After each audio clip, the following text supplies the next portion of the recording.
স্বাধীন বাংলাদেশের করুণ চিত্রের বর্তমান অবস্থা সম্বন্ধে জানুন। শেখ হাসিনা দেশ ছেড়ে পালালেন, তখন জামাত বিএনপি তো বটেই, সুশীল সমাজের একাংশ খুবই খুশি হয়েছিল। এখন এদের টনক নড়েছে।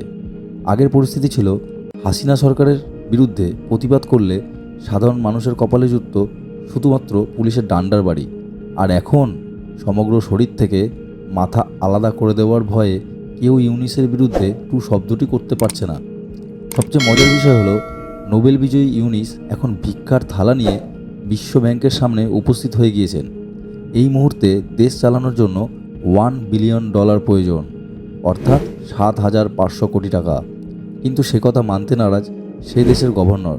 তিনি আরও এক ধাপ এগিয়ে বলেছেন, 1 বিলিয়ন নয়, দরকার $7 বিলিয়ন, অর্থাৎ ভারতীয় মুদ্রায় প্রায় 50,000 কোটি টাকা। কিন্তু প্রশ্ন হলো, এত হাজার হাজার কোটি টাকা দিয়ে করবে কি বাংলাদেশ সরকার? কাদের কাছে এত ঋণ? পুরো ভিডিওটি দেখার অনুরোধ রইল। ইতিমধ্যেই ভারতের আদানি কোম্পানি বাংলাদেশের কাছে বিদ্যুৎ বিল বকেয়া বাবদ প্রায় $800 মিলিয়ন মিটিয়ে দেওয়ার জন্য অনুরোধ করেছে, মানে প্রায় 64,000 কোটি টাকা। আর এখানেই থেমে থাকছে না। ভারতের অজিত ডোভাল রাশিয়া সফর থেকে আসার পরেই রাশিয়াও বাংলাদেশের কাছে নিউক্লিয়ার পাওয়ার প্ল্যান্ট বাবদ প্রায় 50,000 কোটি টাকার বকেয়া মিটিয়ে দেওয়ার জন্য অনুরোধ করেছে। কিন্তু হঠাৎ করে এত টাকা বাংলাদেশ সরকার পাবে কোথা থেকে?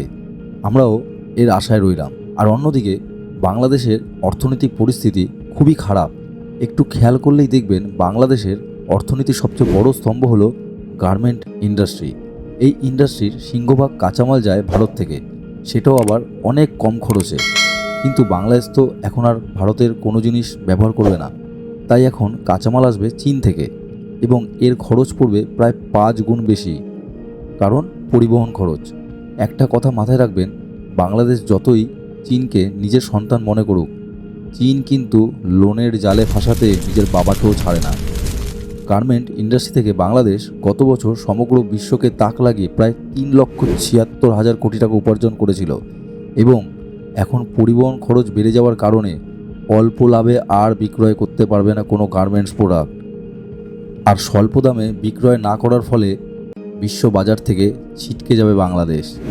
আর অন্যদিকে সেখানে বেশিরভাগ কর্মচারী ছিল মহিলা।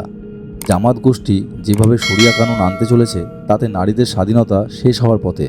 সস্তায় শ্রম শেষ হবে এখানে।